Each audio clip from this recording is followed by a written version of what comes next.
Good evening, everybody. I'm so excited for this conversation. Yes, Alan.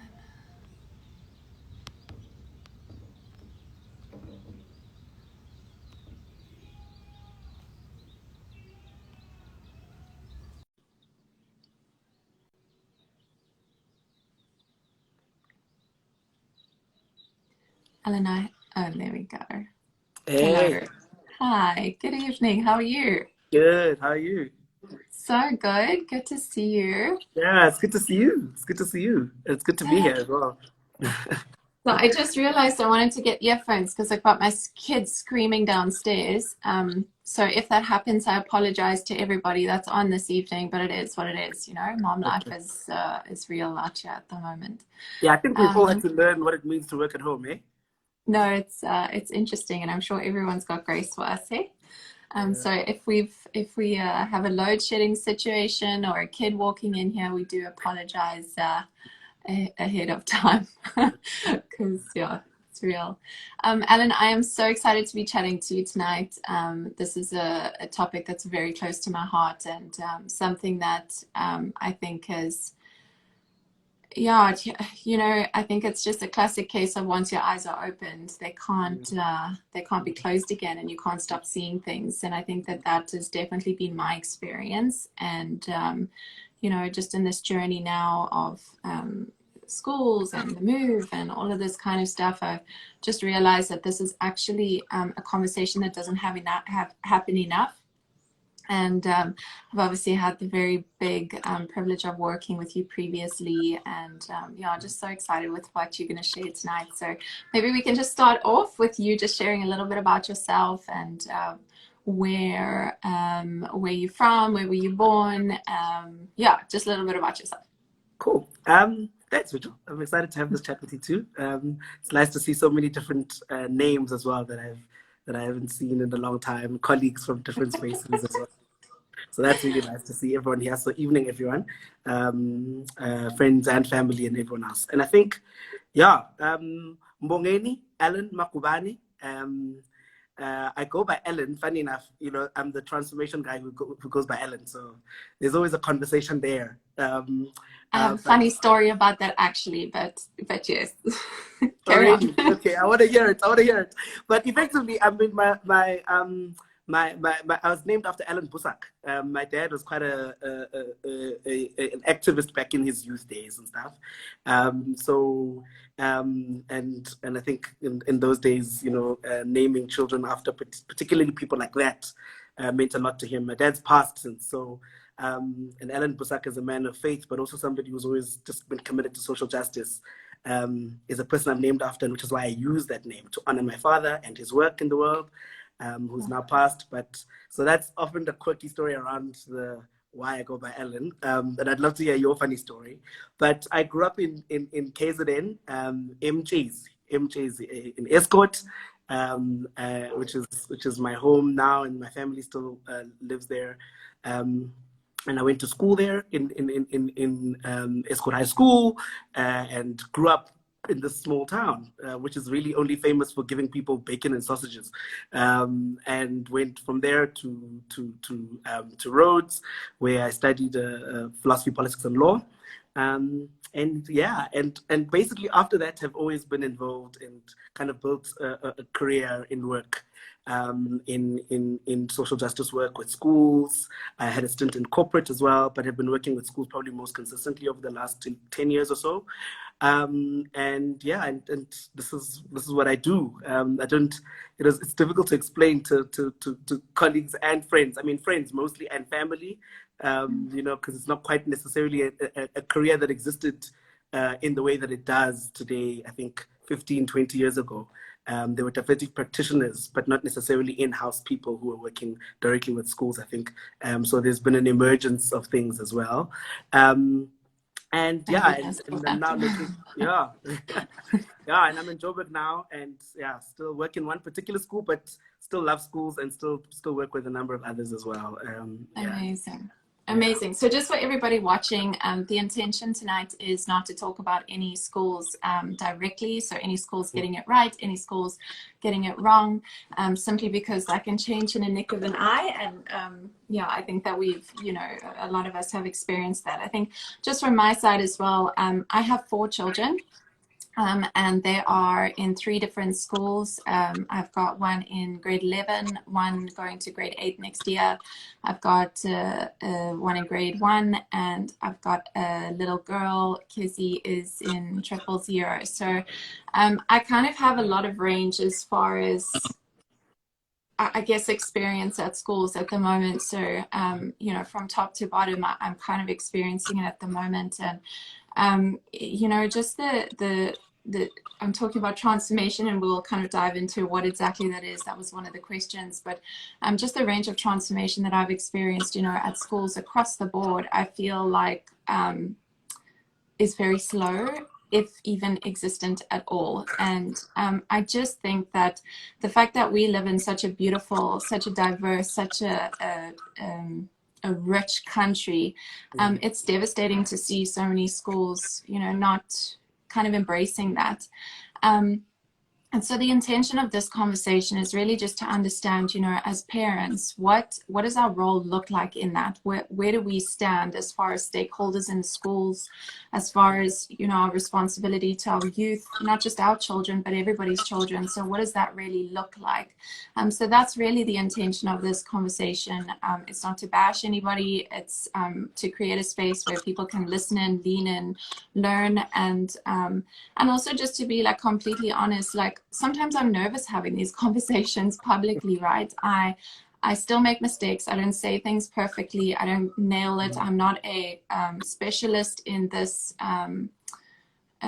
conversation at all, which is why I really wanted to open up my platform to be able to have conversations with people that are really actively doing the work.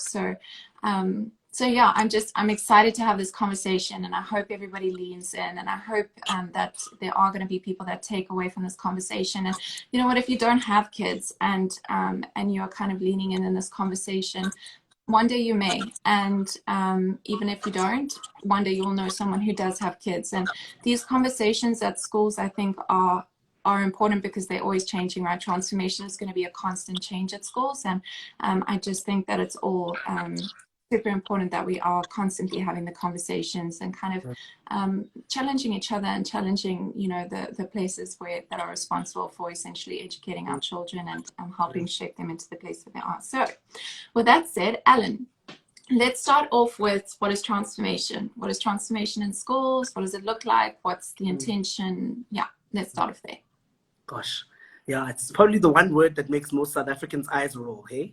So well, they're just like, I want to talk about it. Exactly, right? So I'm always like, to describe this thing. I think, and for me, you know, I had to, if I had to explain it to somebody from home, which is the way I try to explain things simply, you know, and I said it today to a colleague, is that part of what transformation is about how do we begin to shape and align our schools to just futures and just ways of being, right?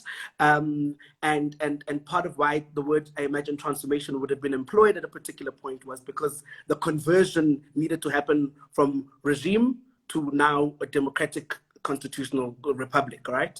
And so part of what we had to do was think about how we were going to change the landscape of this country to start looking like all of the people of South Africa. How we're going to make sure that our institutions operate in a way that look and take care of all the people of South Africa, right? And I think what happened previously was that you had very, very particular kinds of schools that were racialized and were separated on socioeconomic terms and so on and other things. And so how do we realign things? Because effectively our past then meant very, very different realities based on your racial profile, based on your gender profile, and so on, and other things. And transformation, I think, as I imagine it, is about what is, in isiZulu, there's a term called ubulungiswa, which is really justice, goodness. What does it mean for ubulungiswa to take place in the school, right? And I think there are 2 levels a conversation that I had again with a friend of mine yesterday, to it that I resonate so deeply for me, because for me it's two things. It's around what does it mean for us to shift and think through what the school system looks like, and also what does it mean for us to socialize a child, right? And there's the buildings, there's the system, there's the applications, there's the things that we do, and then there's the children, the socialization of children, right? And you're socializing schools are socializing children all the time into citizenship, into personhood, right? And so part of that for me is around not just aligning the school as a system to a just way of being, but equally ensuring that the children in their socialization, that the shift of the school influences directly the child's experience, what will shape the child's ideas about the world is. Because historically we know that many of these systems, particularly apartheid and other similar-esque type systems, right, were very big on framing particular narratives, right? And so they told just lies, like lies were being told in suburbia, lies were being told in the township about each other, right? And so there are things about using knowledge to bring truth, using knowledge to increase and enhance justice that I think are important in the work of transformation. And so, and by that, and even in the socialization of children, I don't leave academic colleagues out of that, or any kind of other colleagues, because I think we form part of that system that is the school, right? Parent partners, which I think are critical because we partner up in raising the child. And so transformation for me is the work of building justice in society, in education, right? And aligning ourselves, aligning our current ways of beings with just ways of beings, right? Just ways of being, and the future that we would be able to participate in and inherit and give our children something better to inherit than what they've got, you know? And I think we have a duty to do that, because it keeps our children safe. And if to not do that, in some ways, is to say it's always been perfect.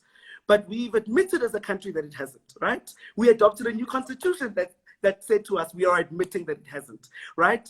So we passed particular laws as a country that said, okay, the past was not great, it was terrible.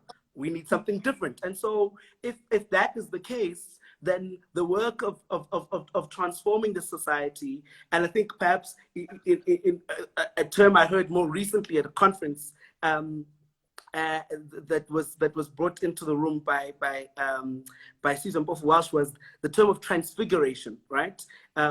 What it means to not just necessarily change the aesthetic of a thing, but equally its poise and its direction. And so I think that alignment to just ways of being is something that is critical for all of us to be doing. Sure. I hope that captures it.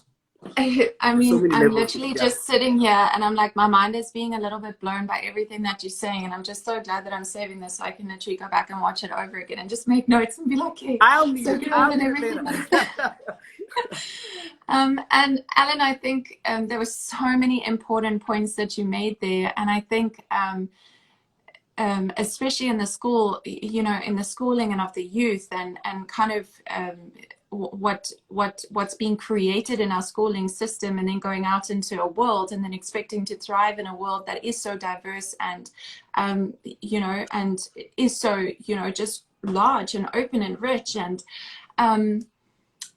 you know, how important do you feel, you know, the teaching staff make, you know, what role do they play at school, and how important is their impact on having, and I'm talking more of the importance of having a diverse teaching staff. So, you know, I've got my personal reasons, and I'm sure a lot of people do, as to why a diverse teaching staff is important, but I would love to hear your thoughts on that.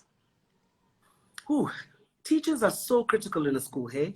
And I have such respect for teachers, and I'm pretty sure with the lockdown, most parents have respect for teachers too. I think they play such a critical part in holding in holding school culture, in building school culture, and in imparting the values, right, of a system.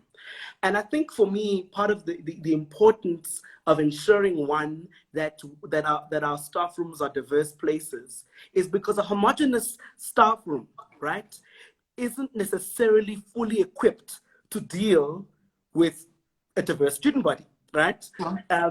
Right, and so part of it is that, and I think I often hear that the challenge, or people say, well, we need quality Black staff, right? Or we need quality, if we're going to add women, we must just get strong, bright women. And I'm like, well, funny enough, what we need, I think part of what's happening is that we must acknowledge that if we are homogenous, if we are the same, then we lack some important idioms in this room or in this staff room to adequately take care of the children of the country, right? So diversity is equally an educational quality imperative, right? It says there will be people in the room who are skilled and who are capacitated and will have multi-idiomatic approaches as to taking care of the children of the country, right?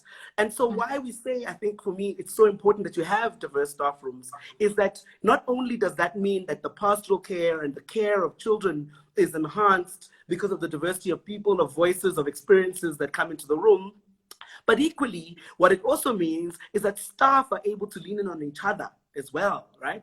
And staff relationships are able to happen in new and creative ways, particularly in terms of interdisciplinary practice, right? And how we're teaching and what we're teaching, right? And so I think that often we're the way in which we think about kind of diversity, and there's a begrudging thing about, well, now we have to diversify.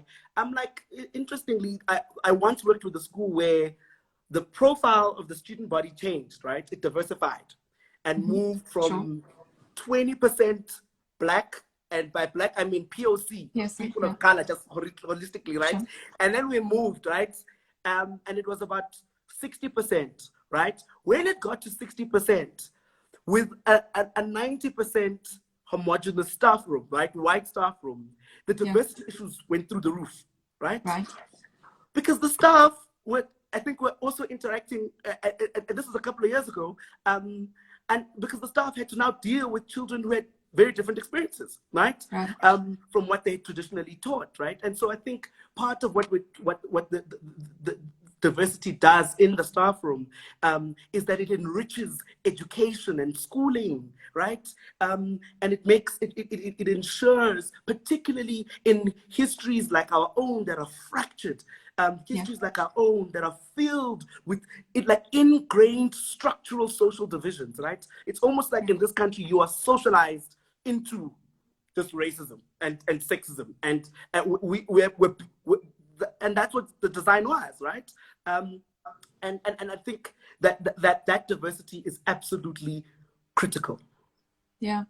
And, I think what's so important as well, and, just simply speaking, if you have a staff room of about 90%, if you have a 90% white staff room, and even though, I've experienced some schools that are very proud of the fact that they're so transformed, and you're like, show me your leaders in your school, show me who's teaching, and it looks very different to the kids that are attending the school. So, saying a school is transformed does not mean that the student body is transformed and, you've got a high percentage of POCs in the student body. It's got to be, from the top down. It's incredibly important that it is. And,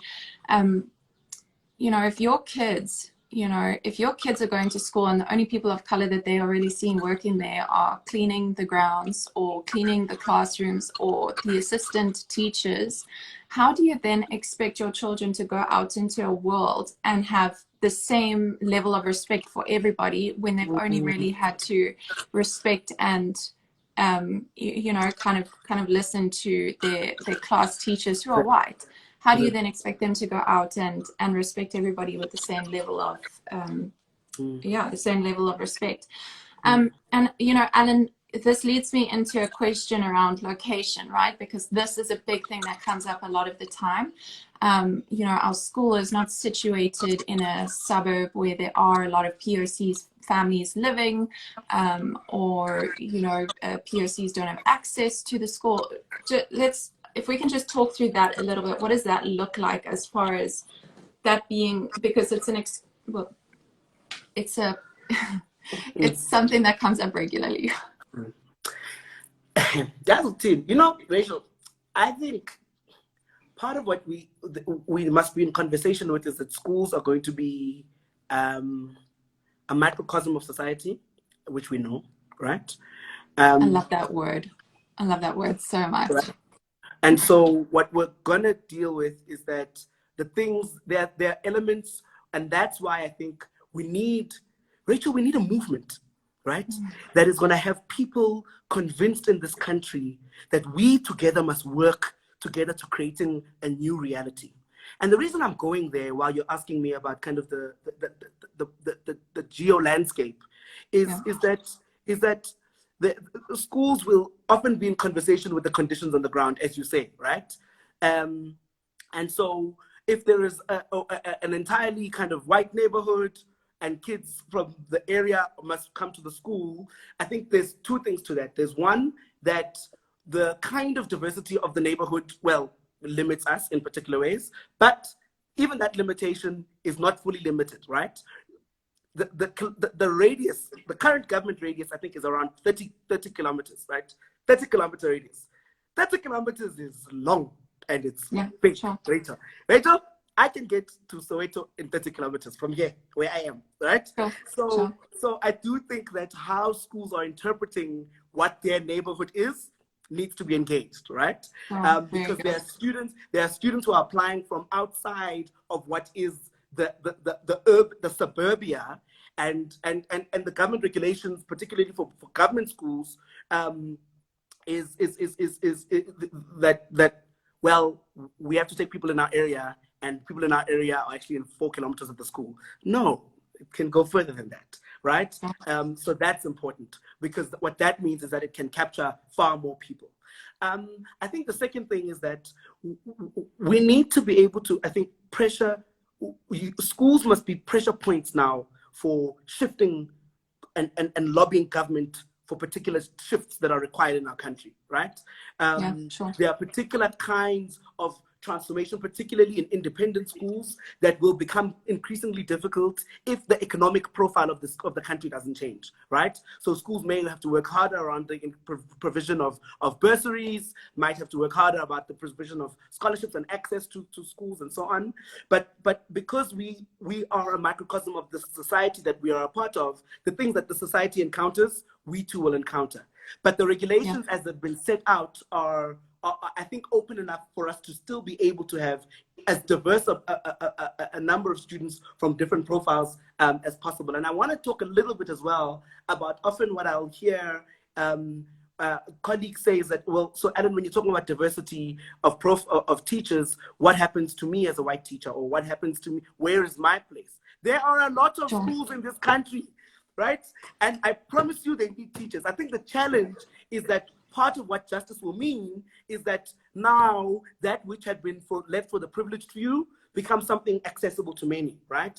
And so, yes, if somebody is passionate about teaching, I can guarantee you they'll find a place where they can teach and impart education and knowledge to children that desperately need it. The challenge is that part of the work that people are no longer willing to do is going to spaces that previously their privilege just didn't need them to traverse, right? And that's difficult, and I accept that that's difficult, right? As a person, I can see, and I know that because of my of how I think as one has had to navigate social justice in schooling, and in my own personal work as a man, right? I'm conscious of what gender and the socialization of me being gendered has meant, right? I know what it means for me to navigate the world and not think about the bathroom. Those things, and I know what it now means to then have to think in ways that are equitable, to be thoughtful about allyship with women and so on. And so the same principle applies here when it comes to the diversity of the staff room, right? Allyship has to be a real practice. One has to realize that actually we're not the center of the world anymore, and a different kind of reality that is good for us all. And that's the other thing, right? Is that this is good for us all.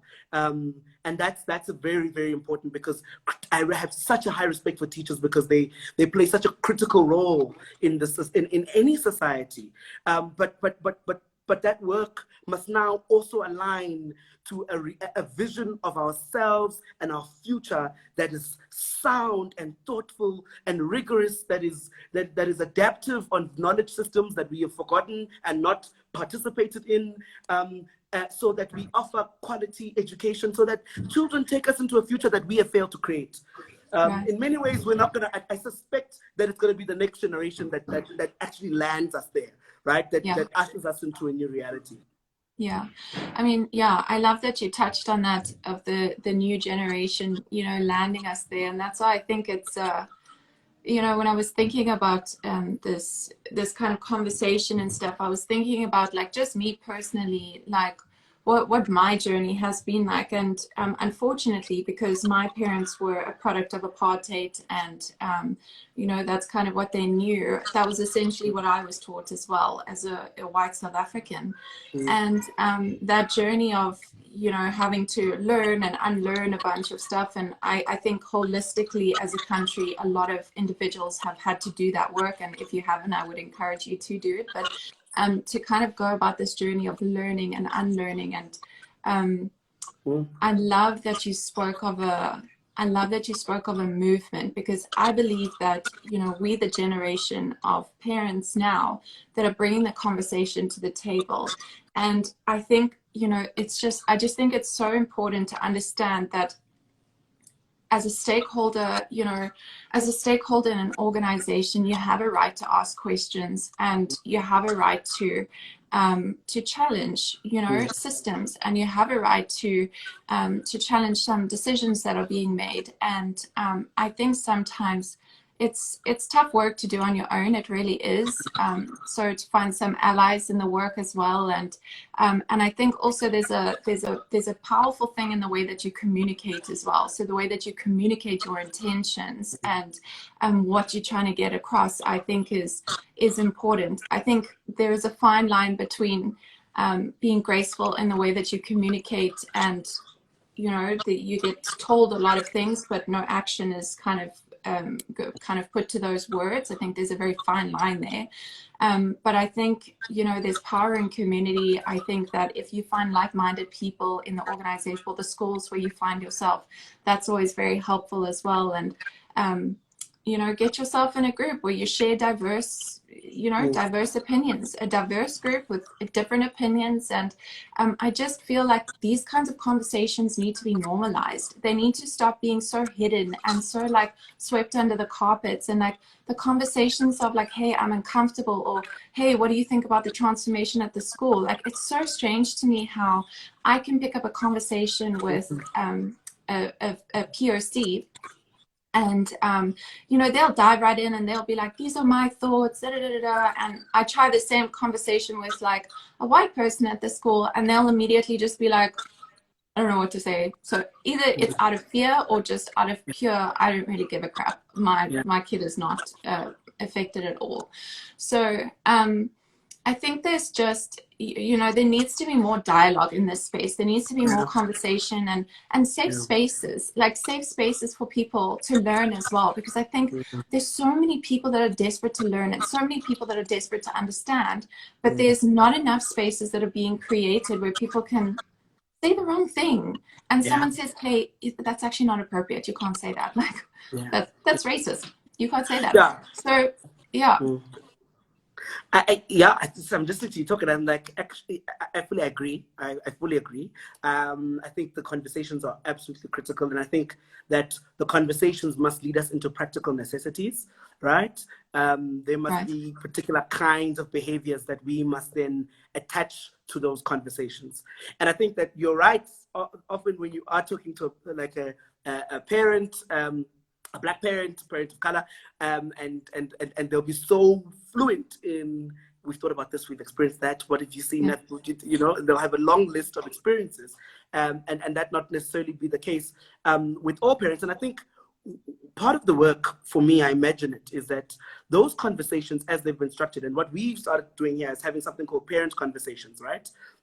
And what I always say is that parent conversations, any conversation that we say is a safe conversation for me, is where your human dignity will not be transgressed, right? We will not, your human dignity won't be touched. It might be a difficult conversation. It might be an uncomfortable conversation, right? But human dignity will be protected.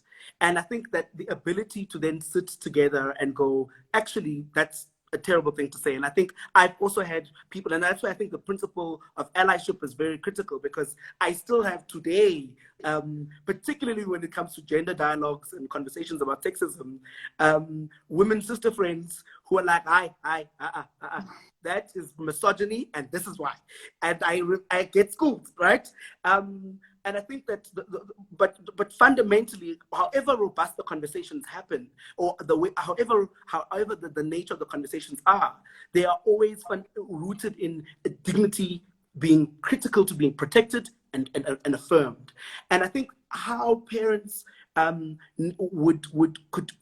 could grow the element of conversations is also just, I think, a willingness to think further than one's own child, right? Sure, 100%. And that all of these children are our children, all of them are our children. And so there are parents who are privileged and are able to spend time off work and participate in school communities, whilst there are other parents who aren't able to, just because of the class divide, right? And so those who do have time to lobby schools must be ally to the parents who are busy working all day to afford these fees. And since you have time, be allies, right? Sure. And that not necessarily doesn't mean speaking for people. It doesn't necessarily mean centering oneself. It doesn't necessarily mean, I think, often virtue signaling, right? Which people will be like, yeah, so I'm here to speak on behalf of, right? And I think, and I think for me, one of the biggest learnings is that I always go back to the sexism conversation, because I think as a man of holding particular power and privilege in a society, I'm able to understand quite quickly what I mean when I'm being challenged to be an ally, right? When I'm being challenged to say, actually, this is uncomfortable, but it's not about you, right? Yeah. And when I'm being asked to not centralize myself, but to actually use my own power and my own privilege to enhance the voices of others. And I think that there are levels of things, and it's not just black and white, because I think in our society we have a really race-obsessed country as well, right? Where things just get made about black and white, and I think there are levels and intersections to that are so that are so layered, right? And as a privileged black person, but who's no longer part of a poor class, right? I'm just not, right? And so there are things there that I think cross-allyship is going to be very critical, particularly for parents who want to get involved, working together with other parents, thinking together as other parents, and approaching the school together with other parents. I think and I think, you know, to your point that it's not only conversation, you know, the toxic masculinity that you experience at schools, I think these days, well, not these days, that has been across the board, I think, for many years, is also something that needs to be dismantled, and is also a part of the transformation conversation. You know, religion, that's also a part of the conversation, the transformation conversation. So I think there's so many things, you know, that need to be a conversation in the transformation space. And I think that that's why it's important that it's a constant, it's not like, let's talk about transformation, and then people are like, oh, like, here you are talking about black and white and blah, blah, blah. You know, like, let's have actual conversations about what our institutions and the people that are caring for our kids, you know, on 8 hours a day, you know, what are they doing in order to have a conversation. So on that point, you know, Allan, what would be your advice for a parent that has noticed and wants to bring it up with the school, but the school is not a priority for them? What would be your advice? Have they tried to approach the school and the school is not responding Not positively. interested in transformation now.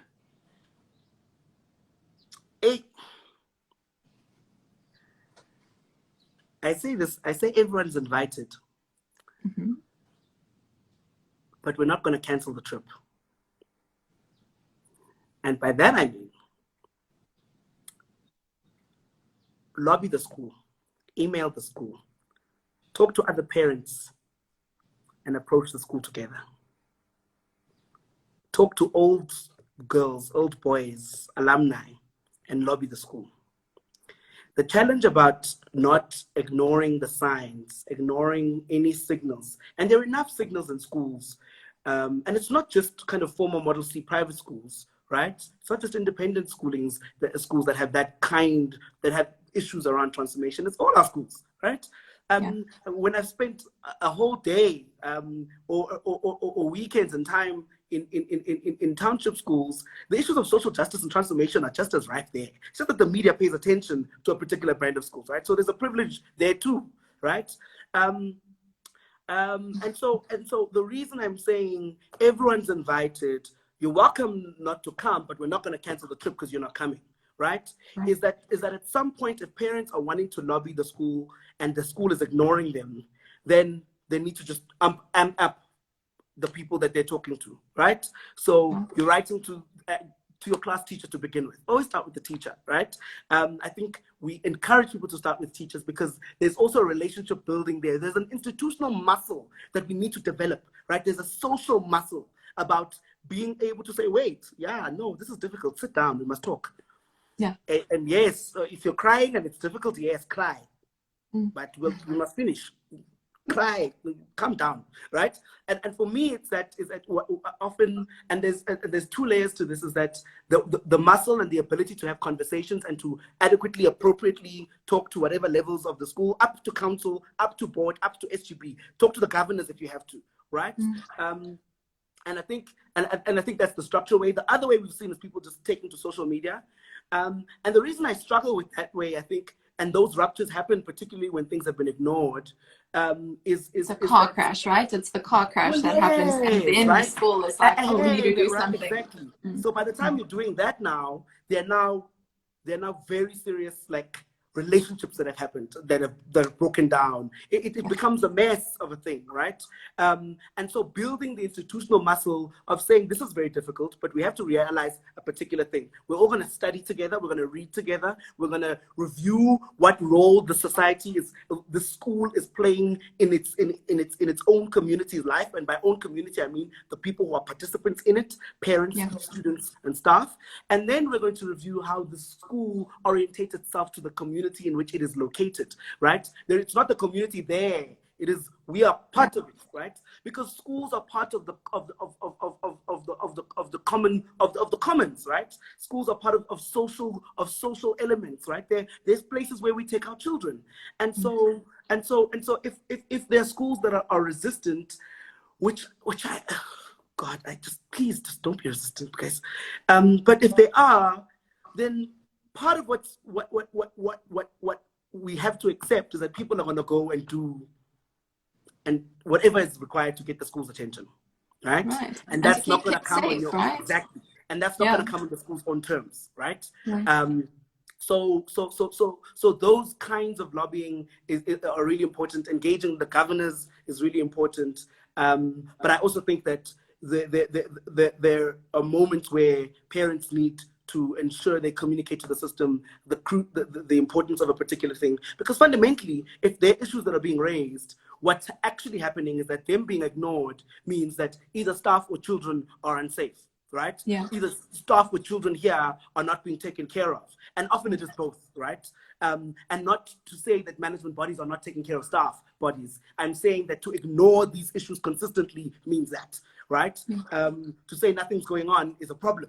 Right, so we have a duty of care, primarily to the students, but also to the staff and to their wellness. And these issues being dealt with or swept under the carpet is doing nothing for the wellness of the people with whom, in whose care, or rather with whose care we're charged. Yeah.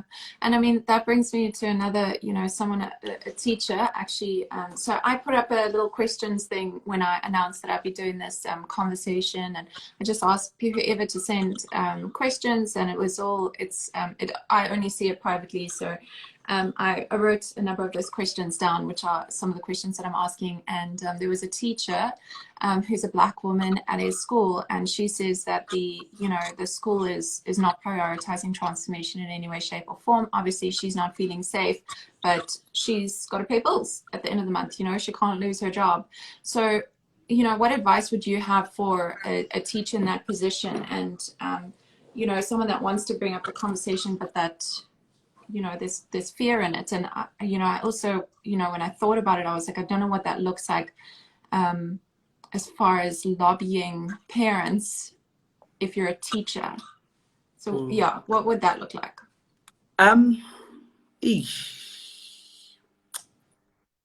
Yeah, it's difficult, really, Rachel, because I think often when we come to bread and butter issues, right? And a teacher is afraid of raising things, and particularly when they are the lone voice, and they're kind of afraid that their job is on the line. There are things that I would suggest. One, just allyship is actually going to be a very important part of justice in the world, right? We're going to need to hold hands across all sorts of systems, right? Across all sorts of divides. Yeah. There are a lot of affinity groups for teachers by subject, right? By all sorts of kind of configurations where you are part of a network of teachers outside of your school, right?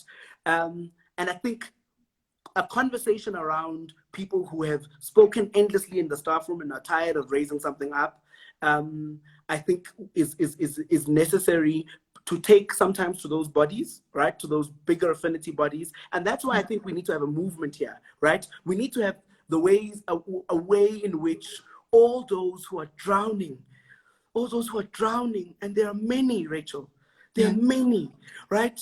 And they're drowning because the work of dismantling a system that meant to harm a society, right? Yeah. And it harmed a society, did, right? That somehow this movement, and not just events, not just diversity practitioners giving a workshop, but a movement of helping people think about what does justice look like for us? What does love look like for us? And I talk a lot about love, and I'm not talking about rainbowism. I'm not talking about, and goodness, I love Madiba magic, but no, not that. Kumbaya. Look, kumbaya, yeah. I'm not talking about that. No, we've done that and it hasn't worked for us. Right? Yeah. We need, I'm trying to think about what love looks like as a social ethic to building a just society. Love as an economic ethic to how we utilize our resources in this country. And for me, it is an ethic that is underpinned by the necessity of understanding that you are not alone in the world and that you must collaborate and live with someone else.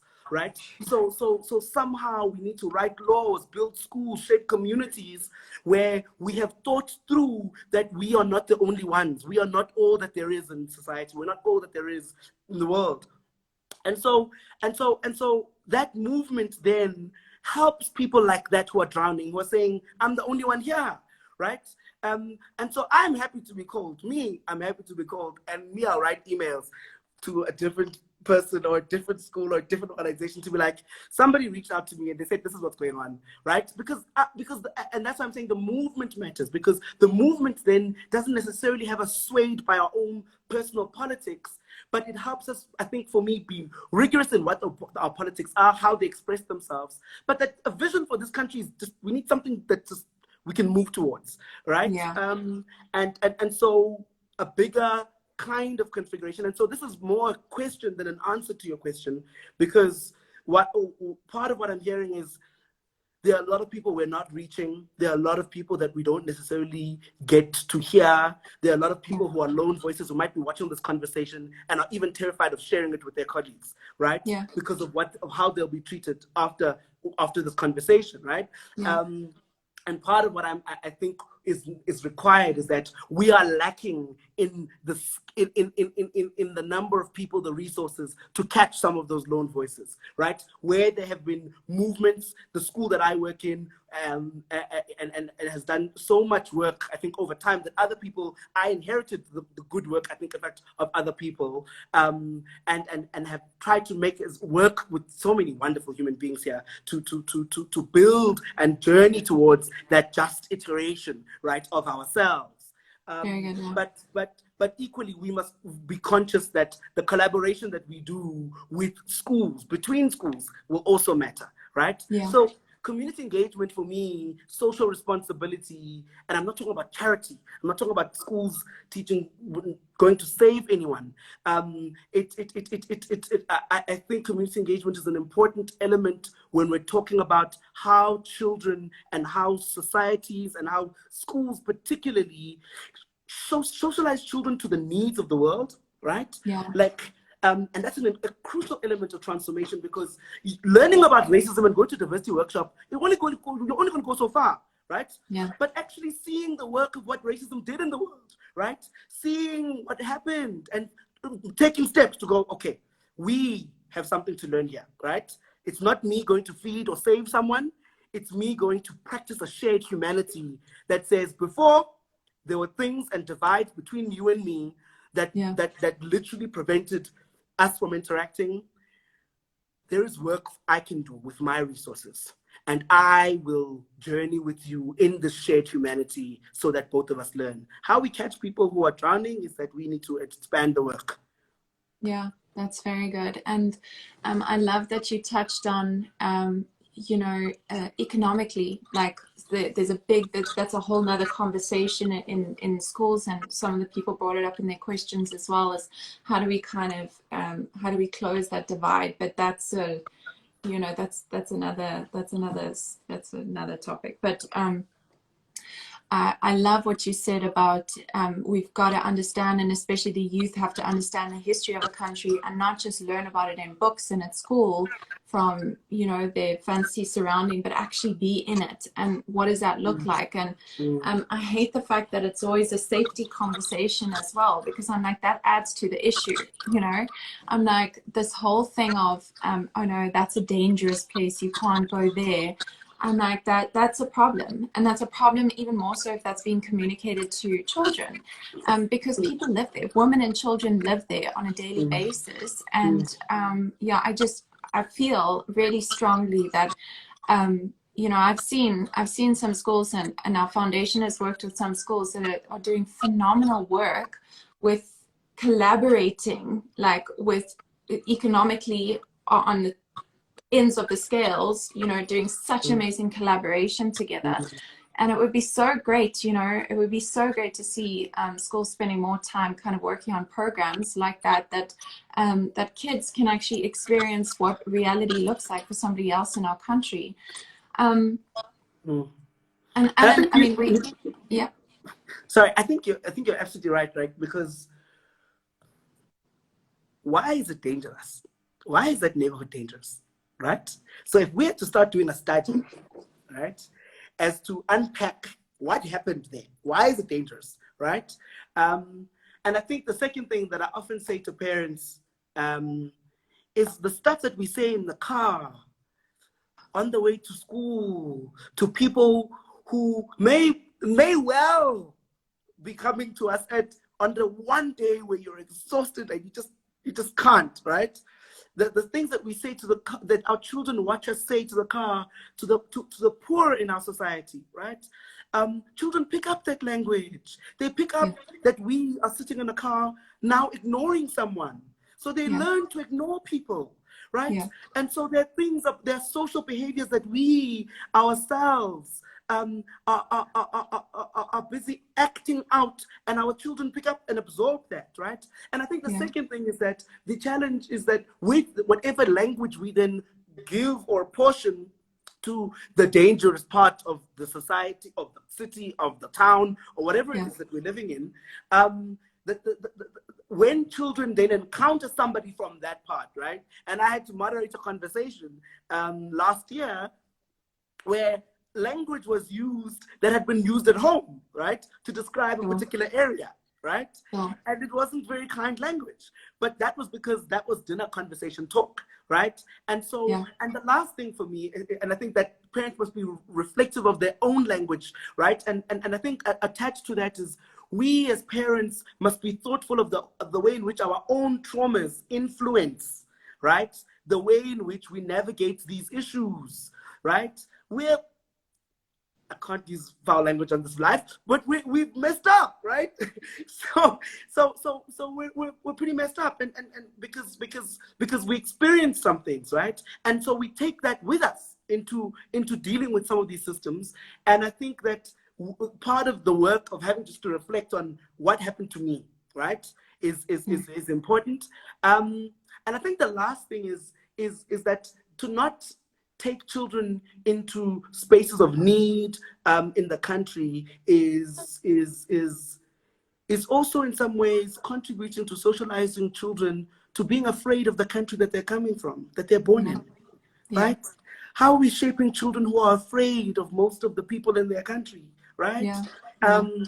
You know, and I think that worries me. It worries me when I hear, and I think I didn't grow up in a suburb, right? So home is Ilokshine, it's a township. So even when I hear how it gets framed, I'm like, whoa, you know, we get the township really gets framed as this like really wild place. And I'm like, well, okay, I'm not sure if that's quite true. And I think part of it lies not just in that diversity of idiom within the school community, which is important, but I think it's equally in realizing that to not capacitate children to navigate parts of this country is to plant in them nervous conditions, right? They navigate this country with a particular kind of very nervous fragility that is not useful for them, right? And that won't strengthen their position as an engineer, a doctor, a teacher, a priest,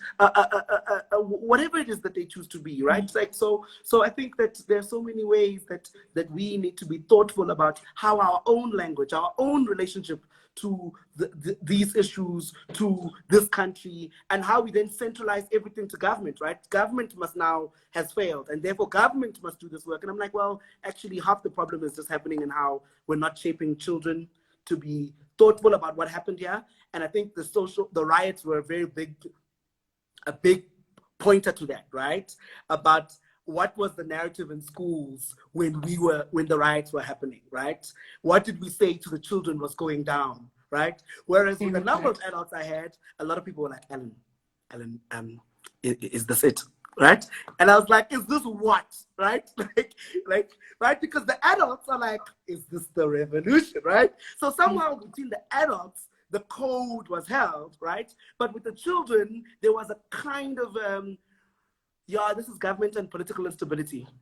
Oh, this is government and I'm like, no. There are people in this country who are going to bed hungry every night, right? And during a lockdown where the government feeding schemes are feeding 1.5 million children every day in a school, in a lockdown when there is no school, 1.5 million children are not getting meals, right? And so you have 1.5 million parents who are panicked, right? So there was not just one thing happening. And I think how we as the education community then frame that particular moment is an important one, because it was an important time to teach our children about what happened in this country and what we're seeing in front of us. And that it's not just one thing, it's a number of things that are happening, right? Some of them just, some of them corrupt, some of them economic, some of them political. But to teach, we must teach. We must teach our children about what happened and be brave to say, I don't know, or this is what I was told, right? And I think that that's important, that we hold, and I spoke a little bit earlier about parental trauma, that we hold the fact that we ourselves were socialized. We ourselves were raised, right? Like, and so we were groomed, and so even as you said earlier, that process of unlearning, as I've had to unlearn and learn ways of using language, particularly in relation to kind of just pretty much everything, right? But gender, in a society that has high levels of gender-based violence, misogyny, patriarchy, and it's about what language am I using to teach the boy child? What language am I using? And I say that because I'm in a boys' school, but with just to teach children, we need to teach. We must teach children, and with teaching children, we must teach them and help them build bridges where we are unable to. right? Yeah. Critical, I think. Very good, Alan. And I think, on your point of teaching as well, I think that it's super important for everybody to realize is you can't teach what you don't know, and you can't teach if you haven't done the work of unlearning and learning. So that's a journey. It's not something that you read a book or you listen to a podcast and you're like, oh, I know now and I've got it and I've nailed it. It's a constant learning, and it's a constant journey. But it is so important that we as individuals take up that work and do it. Especially, when you're living in a country as diverse as ours. But you mentioned the riots and stuff in times that are so sometimes unsettling. You've got to understand what's actually going on, and you're not going to if you haven't done the work. And I just think, that's even another conversation, because, some people bring up the fact that, racism is coming from home and coming into the school. But I feel like schools really need to take responsibility for the fact that they've got sometimes 8 hours with children a day. And those children see numerous amounts of people throughout the day and are taught numerous amounts of things. But a lot of people I saw on the chat, spoke about the content that they're being taught, and what's being taught in the curriculums, and what do the books look like. So Alan, maybe just, as we in closing, but if you could give some very practical things that, like, tomorrow a parent could take and start looking at the school.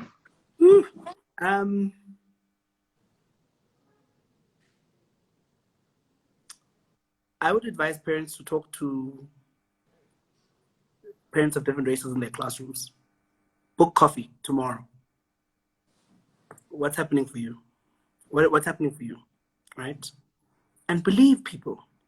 Believe them. We say when we talk about gender-based violence, we say believe women, right? Believe people when they say something's happened to me. So what you can do tomorrow is sit with someone, listen to them, and then believe them.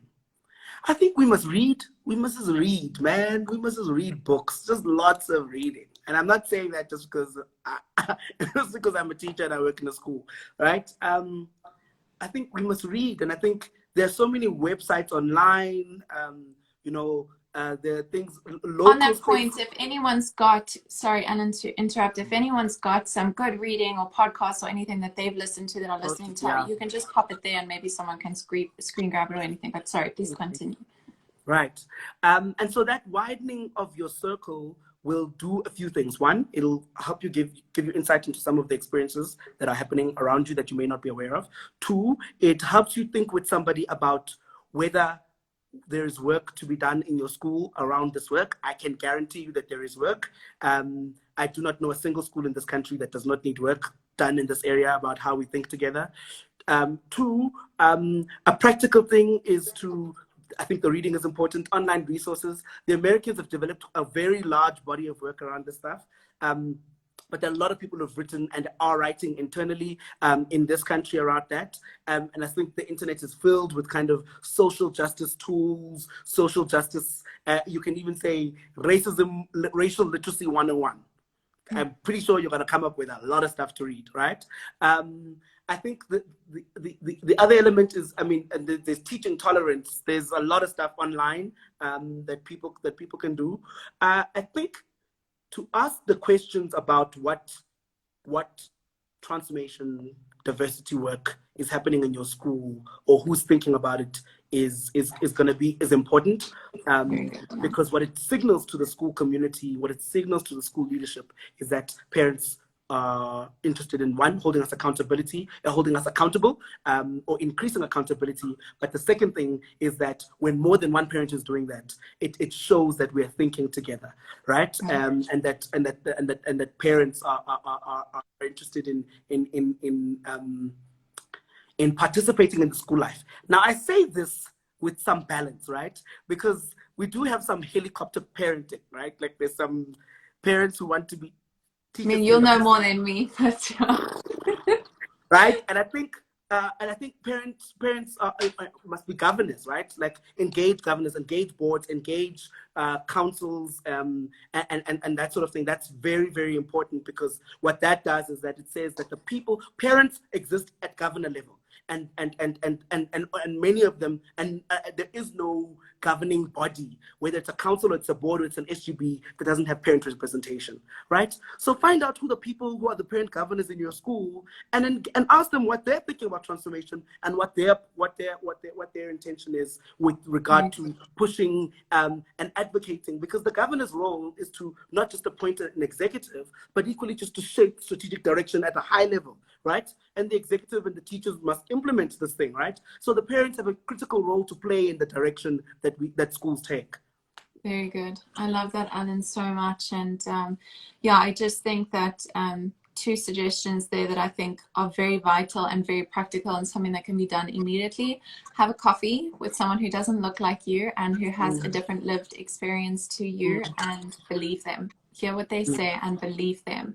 And I think, no, go ahead. I think particularly people in a community who have been marginalized, right? Historically marginalized particularly, right? And I think that the conversation will be useful irrespective of who you've met, right? But particularly where you're like, who are the minority groups here? Who are the people historically that just history's been has treated and maligned in a particular way, right? So those people are going to be, I think, critical in telling you or giving you insight, and also just doing the work for yourself without the person then having to bear the brunt of educating you, right? What's happening here is that you're collaborating with humanity. You're not asking for somebody to do the work for you, right? And so I think that's a very, very, very important point. Is you've got to understand that if you haven't done the work yourself, to go and have a coffee now and give all of your suggestions to somebody that is sharing their lived experience is not okay. You can't do that. So yeah, if you are having a coffee with someone and you haven't done the work yet, just listen. Don't speak a lot, just listen. And yeah, just understand that it is, it's every individual's responsibility in our country to do the work, and it's very, very important. And on that point as well, Allan, his second suggestion of just ask the school, what are they doing? Do they have a vision, mission for transformation at their school? Is it on their websites? Are there policies that are stating their intentions in this regard? Are there policies that are safeguarding children at these schools? What do the teaching staff look like? Have you ever asked what is the demographics of the teaching staff at the school? So and you can also tell a lot by the content that comes home from school. So I sometimes will receive a book that doesn't have one other person except white people in the books for my little kids to look at. And I'm like, no, like every single child deserves to see themselves on the pages of the books that they are learning from. So I will let the school know. But, sometimes these things I think seem so small, but they matter. They are important. And, for a little child who is, being groomed, to only seeing people that don't look like him or her, like that's not okay. So I think there's a lot of questions that can be asked very practically, and these kinds of conversations, like you can also ask schools, why are these kinds of conversations not happening for parents? Who's responsible for that conversation being held between the parent body and the school, and this social justice conversation? Who's responsible for that, and is there an intention there at all? So there's a lot of things that can be done. There's a lot of work to be done. But I think my intention with this was just the fact that I'm living in Cape Town currently. I'm moving to Durban. I have a child at school somewhere else, and it's everywhere. It is not a conversation for a specific city or a specific school. It's a conversation that is across the board to be had, and it's also not just at school. So don't get me wrong, schools are not my only priority here. There are a number of conversations that I'm having in other spaces as well. It's a conversation to be had across the board. But for me, I just think that it's super important that it is a conversation happening at schools. And Allan, just real quick, I would love to I just want to shine a light on this podcast that is currently being listened to by a lot of parents, and I just think that it is super super important that for people to, you know, if you haven't yet, to give the My Only Story podcast a listen, because that's a whole nother something that schools need to be addressing and parents need to be holding schools accountable for. So, Allan, I would love to, just in closing, just kind of get your thoughts on the My Only Story podcast, and yeah, just, you know, I don't know, where does this leave us as far as schools and parents? This information of what's going on at schools and kids being sexually groomed at schools.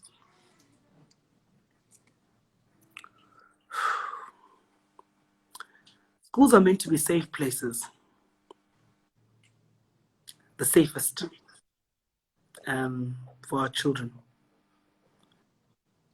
I think listening to that podcast has just been chilling, you know. And I think my only reflection is, one, first of all, people must listen to it. I think when it comes to the question of sexual grooming in this country, we need to have some very, very important conversations, but equally take some very, very strong steps, because I think what's happening is that a crisis gets framed at the end when the early warning system had been raising alarm bells, right? So part of what I'm interested in is exploring is, wait, what led us here? And I think it becomes challenging when we've taken away gut, you know, your gut feeling. Somehow we've taken it away as a source of knowledge. It's no longer a sense like your eyes, right? It's not like your ears, like your taste, like your. So the other senses can literally, in a court of law, be said to be like sound senses. You witnessed a particular thing, but gut, your intuition, which is a very human instinct, right? And the reason I'm citing that is because a lot of the early warning systems are people going, yeah, we've always suspected it, right? And so I'm like, okay, there's something about gut and intuition, but also the culture of truth telling, right? Yeah. In schools, that needs a conversation, right? Before we even get to the concept of grooming the child sexually, right? The way in which this system raises issues and where there are suspicions, somehow people go, well, right? Or however it's framed, right? And I think what it requires now, particularly for parents, I would advise, one, are conversations with children, right? Yeah. We all, unfortunately, now must have horrible conversations with our children, right? And as gentle and as thoughtful a conversation that equally doesn't plant anything in the child's mind or heart, right? And equally have conversations with the school system, one, about its early warning code. Just when somebody says you suspect something, right? How does that look like? What does that look like? When somebody is moving around the system, right? There are structural HR conversations that are probably important to reflect on, just in terms of the rigor required there. But the most central one for me lies where a lot of people have always ummed and ahed and have been rumored, and the early warning system of the school or the community doesn't activate in the absence, in what we say is the absence of evidence, right? Right? And it's not that evidence is not there, it's just that it's not either apparent or shown. But clearly things happen, because then we have these ruptures, right? That are telling us, I think, particularly also of a systemic issue, right? Particularly if you're beginning to see a code and a kind of okay, there's something happening here, or there and there and there and there and there and there. Then right, and we've seen that with schools rupture, not just on sexual grooming, right? On race, on gender, and right? So it's horribly concerning, but it needs us to pay attention. Schools can be safe. society can be better. The reality that we live now need not be the reality we live tomorrow, right? Yeah. There's work to be done. A just society can be shaped. South Africa is not a poor country, it's an unequal one. We're sitting here living in the imaginations of people that lived at a particular time, right? They Right. imagined a society and boom, here we are, right?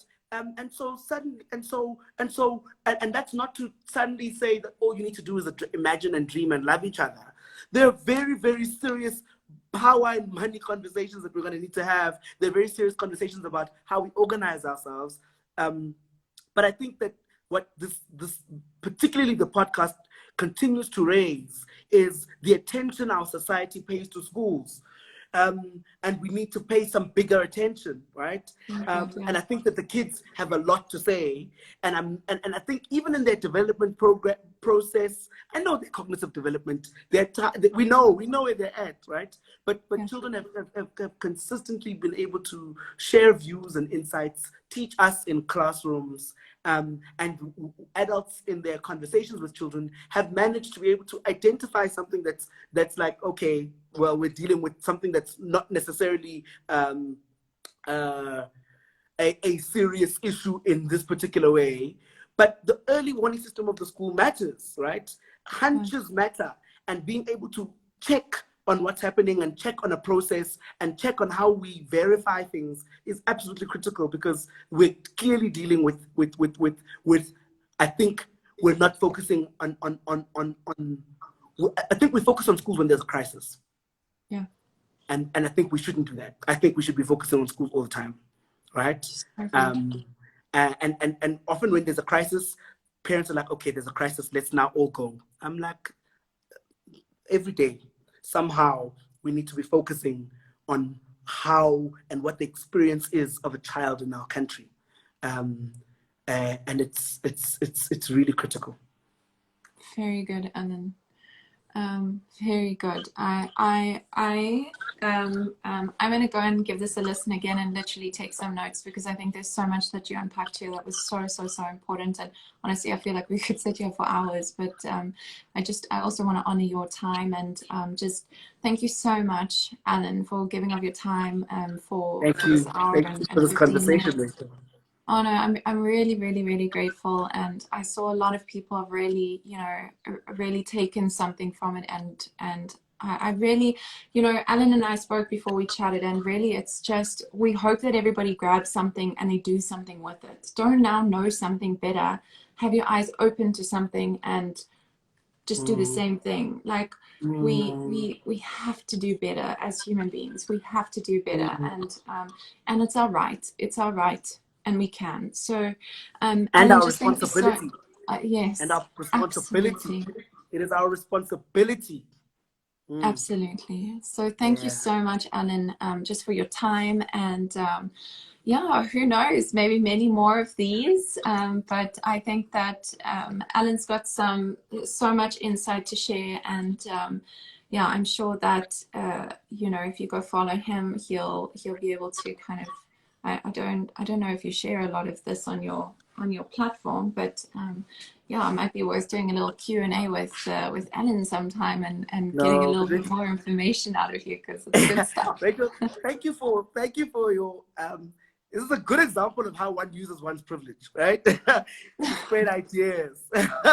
But also thank you for this conversation. I think the work we're doing in the world, and all of us are trying to do, we're doing it together. Right. Some of us are inside schools, some of us are around schools. There's so many things happening, and us, and that's why we need the movement, right? That's why that collaboration helps, because this platform and reaching this many people is really just a tribute to you. So thank you for this chat. It's been wonderful, and I look forward to many more conversations. Yeah, Allan, thank you so much. Have a good evening. Thank you, everyone who has stayed with us for this hour and 15, and I hope you all have a good evening. We'll chat soon, Allan. Thanks. Bye. Ciao, bye.